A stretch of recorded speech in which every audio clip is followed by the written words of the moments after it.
1 ಎಕರೆ 50 ಗಿಡ 75 ವರ್ಷ ನಿರಂತರ ಇಳುವರಿ, ಖರ್ಚು ಕಡಿಮೆ, ನಿರ್ವಹಣೆಯೂ ಕಡಿಮೆ, ಆದಾಯ ಭರ್ಜರಿ. ಈ ಕೃಷಿ ಮಾಡಿದ್ರೆ ರೈತರಿಗೆ ಸೋಲೆಂಬುದೇ ಇಲ್ಲ. ಹೌದು, ಸಾವಯವ ತೆಂಗು ಬೆಳೆದವನೇ ಕಿಂಗು. ತೆಂಗು ಎಲ್ಲರೂ ಬೆಳಿತಾರೆ, ಆದರೆ ಖರ್ಚು ಕಡಿಮೆ ಮಾಡಿ ಜಾಸ್ತಿ ಲಾಭ ತೆಗೆಯೋದು ಹೆಚ್ಚಿನವರಿಗೆ ಗೊತ್ತಿಲ್ಲ. ನೀವು ಸಾವಯವ ಪದ್ಧತಿಯಲ್ಲಿ ತೆಂಗಿನ ಕೃಷಿ ಮಾಡಿ ಲಾಭ ಗಳಿಸಬೇಕು ಅಂದರೆ ಈಗಲೇ ಫ್ರೀಡಮ್ ಆ್ಯಪ್ ನೋಡಿ.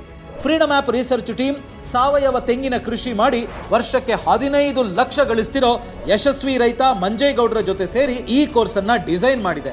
ಇಲ್ಲಿ ತೆಂಗಿನ ಕೃಷಿಗೆ ಭೂಮಿ ತಯಾರಿ, ನಾಟಿಯಿಂದ ಹಿಡಿದು ಸಾವಯವ ತೆಂಗಿನ ಕೃಷಿ ಬಗ್ಗೆ ಸಂಪೂರ್ಣವಾಗಿ ಕಲಿತೀರಿ. ಜೊತೆಗೆ ಫ್ರೀಡಮ್ ಆ್ಯಪ್ ಮಾರ್ಗದರ್ಶಕರೆಲ್ಲರ ಜೊತೆ ವಿಡಿಯೋ ಕಾಲ್ನಲ್ಲಿ ಡೈರೆಕ್ಟ್ ಆಗಿನೂ ಮಾತಾಡಬಹುದು. ಸಾವಯವ ತೆಂಗಿನ ಕೃಷಿ ಮಾತ್ರ ಅಲ್ಲ, 1200 ಲೈಫ್ ಚೇಂಜಿಂಗ್ ಅವಕಾಶಗಳಿಗಾಗಿ 1 ಕೋಟಿಗೂ ಅಧಿಕ ಜನ ಯೂಸ್ ಮಾಡ್ತಿರೋ ಭಾರತದ number 1 livelihood platform freedom app ಅನ್ನು ಈಗಲೇ ಡೌನ್ಲೋಡ್ ಮಾಡಿ.